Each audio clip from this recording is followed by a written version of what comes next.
ఛాంబర్లో నిర్మాతలు, ఎగ్జిబిటర్లు, డిస్ట్రిబ్యూటర్ల సమావేశం ముగిసింది. థియేటర్లలో పర్సెంటేజ్ విధానాన్ని అమలు చేయాలని ఎగ్జిబిటర్లు పట్టుబడుతున్నారు. పర్సెంటేజ్ ఇవ్వకపోతే జూన్ 1 నుంచి థియేటర్లు మూసివేస్తామని ఎగ్జిబిటర్లు హెచ్చరించారు. దీంతో నిర్మాతలు, డిస్ట్రిబ్యూటర్లతో సమావేశం నిర్వహించారు.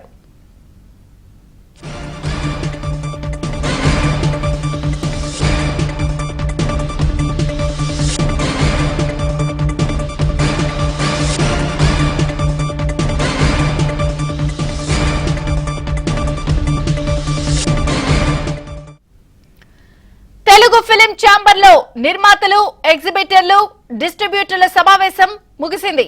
థియేటర్లలో పర్సెంటేజ్ విధానాన్ని అమలు చేయాలని ఎగ్జిబిటర్లు పట్టుబడుతున్నారు. పర్సెంటేజ్ ఇవ్వకపోతే జూన్ 1 నుంచి థియేటర్లు మూసేస్తామని ఎగ్జిబిటర్లు హెచ్చరించారు. దీంతో నిర్మాతలు, డిస్ట్రిబ్యూటర్లతో సమావేశం నిర్వహించారు.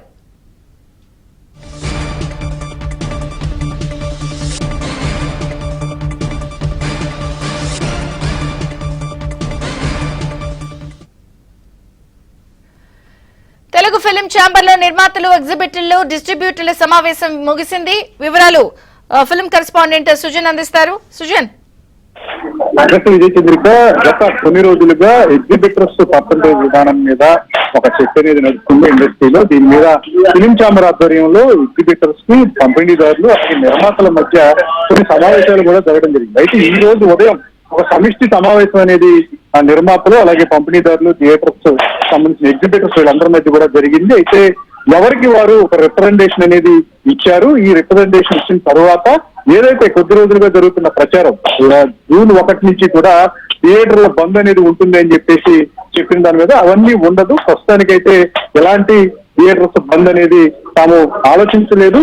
సినిమాల రిలీజ్లు ఉన్నాయి. అయితే ఈ ఇష్యూస్ అనేవి ఉన్నాయి కాబట్టి ఎగ్జిబిటర్లకి, అలాగే నిర్మాతలకి అనేది తాము ఆలోచించలేదు. సినిమాల రిలీజ్లు ఉన్నాయి. అయితే ఈ ఇష్యూస్ అనేవి ఉన్నాయి కాబట్టి ఎగ్జిబిటర్లకి, అలాగే నిర్మాతలకి మధ్య ఉన్న ఇష్యూస్ని సాల్వ్ చేసేందుకు కూడా ఒక కమిటీ అనేది ఏర్పాటు చేస్తాము. మే 30వ తారీఖు ఫిలిం ఛాంబర్ ఆధ్వర్యంలో జరిగే ఈసీ మీటింగ్కు మళ్ళీ ఒకసారి ఒక కమిటీ అనేది వేసి ఈ సమస్యలను 1 by 1 సాల్వ్ చేసుకునే దిశగా కూడా తాము ప్రయత్నం చేస్తాము. త్వరితగతిన ఈ సమస్యలు సాల్వ్ చేసే దిశగా కూడా తాము ఆలోచిస్తామని చెప్పేసి కూడా కొద్దిసేపటి క్రితమే ఫిలిం ఛాంబర్ ఏర్పాటు చేసిన మీడియా సమావేశంలో ఛాంబర్ సెక్రటరీ దామోదర్ ప్రసాద్ తెలియజేయడం జరిగింది. దుర్గేష్ వ్యాఖ్యలు నిన్న ఆయన సంచలన వ్యాఖ్యలు చేశారు. పవన్ కళ్యాణ్ సినిమాకు విడుదలకు ముందు థియేటర్ల బంద్ అనేది కొంతమంది ఆధ్వర్యంలో కావాలని జరుగుతున్నట్టుగా కూడా సమాచారం ఉంది. సో దీని మీద విచారణ చేయాలి అని చెప్పేసి దుర్గేష్ అన్న మాటలో, దుర్గేష్ దగ్గర ఆయన దగ్గర ఉన్న సమాచారం ఏదైనప్పటికీ కూడా ప్రస్తుతానికైతే థియేటర్ల బంద్ అనేది లేదు కాబట్టి సో సమస్యలు ప్రస్తుతానికి కందుల దుర్గేష్ చెప్పినట్టుగా కూడా ఎలాంటి ఇష్యూ అనేది లేదు. ప్రస్తుతానికైతే బంద్ అనేది లేదు కాబట్టి ఇక దీని గురించి మనం మాట్లాడాల్సిన అవసరం కూడా లేదు. బట్ ఏదైతే 30వ తారీఖు వేసిన కమిటీ ఈసీ మీటింగ్ ఏర్పాటు చేస్తాం కాబట్టి కమిటీ ఉంది కాబట్టి ఏ ప్రాబ్లం ఉన్నా సరే 1 by 1 అక్కడ అందరూ కూడా సమస్యలను సాల్వ్ తీసుకునే కూడా కృషి చేస్తామన్నారు. అదే మరొక ఇంపార్టెంట్ పాయింట్ కూడా ఆయన మాట్లాడటం జరిగింది.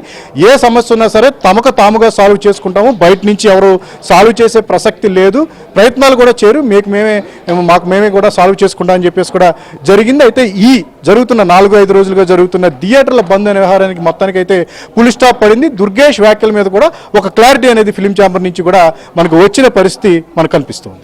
అంటే ఈ గందరగోళ వాతావరణం నుంచి మళ్ళీ జూన్ 1 నుంచి తెరుచుకుని సామరస్యపూర్వకంగా దీనికి ఒక సమస్యకు పరిష్కారం లభించే అవకాశం ఈ సమావేశంతో ఏమైనా ఉందా?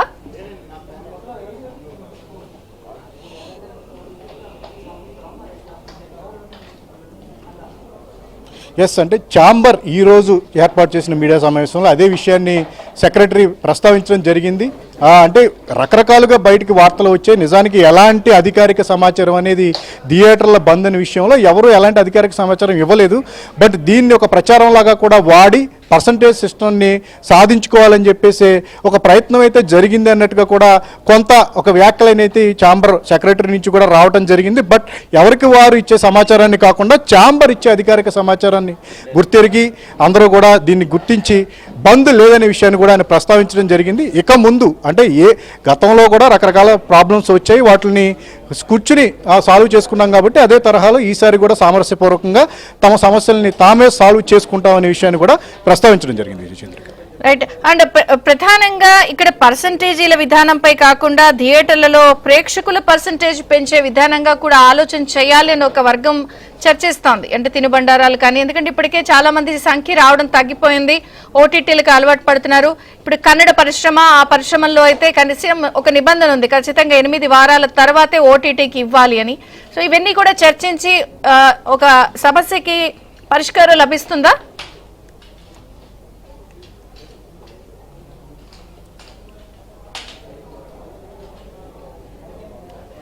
ఎస్, ఖచ్చితంగా ప్రధానమైన సమస్య అనేది మీరు చెప్పినట్టుగా థియేటర్లకు ఆడియన్స్ రావటం లేదు అనేదే ప్రధానమైన సమస్య. అయితే దాని గురించి కాకుండా కేవలం థియేటర్స్ బంద్ చేస్తాము, పర్సంటేజ్ విధానం అనే దాని మీద అనవసరమైన ప్రచారం అనేది జరుగుతుందనే విషయాన్ని కూడా ఇక్కడ ప్రస్తావించడం జరిగింది. థియేటర్లకు ఆడియన్స్ రావాలి అంటే కనుక వాళ్ళకి అందుబాటు ధరలో టికెట్ ధరలు ఉండాలి, తినుబండారాలు ఉండాలి అనేది చాలామంది ప్రశ్నించి వ్యక్తం చేస్తున్న మాట. గత ఏడాది ఇదే విషయం మీద సమావేశాలు ఏర్పాటు చేసి 1 month చిత్రీకరణలు బంద్ చేసి సో దీని మీద చర్చించామని చెప్పేసి అన్నారు. ఓటీటీ డీల్ మీద కూడా 8 వారాలు, 4 వారాలు, 5 వారాలు గ్యాప్ ఉండాలని చెప్పేసి కూడా కొన్ని నిర్ణయాలు తీసుకోవడం జరిగింది. బట్ వాటన్నింటినీ కూడా నిర్ణయాలు తీసుకున్న నిర్మాతలే ఫాలో కాలేదు అనే విమర్శలు కూడా ఉన్నాయి. సేమ్ 1 by 1 ప్రతి ఏడాది కూడా ఇదే రకమైన సమస్యలు వస్తున్నప్పటికీ కూడా ప్రధానమైన సమస్య థియేటర్లకు ఆడియన్స్ని ఎలా రప్పించాలనే దాని మీద దృష్టి పెట్టకుండా ఇతర విషయాల మీద ఈ సమస్యలు అనేవి పైకి రావడం, వాటి మీద చర్చలు జరగడం అనే మీద కూడా చాలామంది నిర్మాతలు అభ్యంతరాలను వ్యక్తం చేస్తున్న పరిస్థితి. మరొకసారి ఈసారి కూడా అదే విషయాన్ని ప్రస్తావించడం జరిగింది. 8 వారాల గ్యాప్ ఓటీటీకి ఉండాలి అనేది ప్రధానమైన మెజారిటీ సభ్యుల అభిప్రాయం. బట్ దాని మీద ఈ మే 30వ తారీఖు ఏర్పాటు చేసే కమిటీలో ఎవరి మెజారిటీ అభిప్రాయాలను వ్యక్తం చేస్తారు, వారి ప్రతిపాదనలు ఏంటి అనే దాని మీద కూడా ఫర్దర్ నిర్ణయాలు తీసుకోవాల్సి ఉంటుంది. ఖచ్చితంగా థియేటర్స్కు ఆడియన్స్ వచ్చేలాగా కూడా చర్యలు తీసుకోవాలన్నదే మెజారిటీ పరిస్థితి. మరి దాని మీద ఫర్దర్గా ఎలాంటి నిర్ణయాలు ఉంటాయి, ఎవరి అభిప్రాయాలు ఎలాంటి వ్యక్తం చేస్తారు, ఫైనల్గా ఎలాంటి నిర్ణయం వస్తుంది అనేది మాత్రం మనం వేచి చూడాల్సిన పరిస్థితి. Thank you.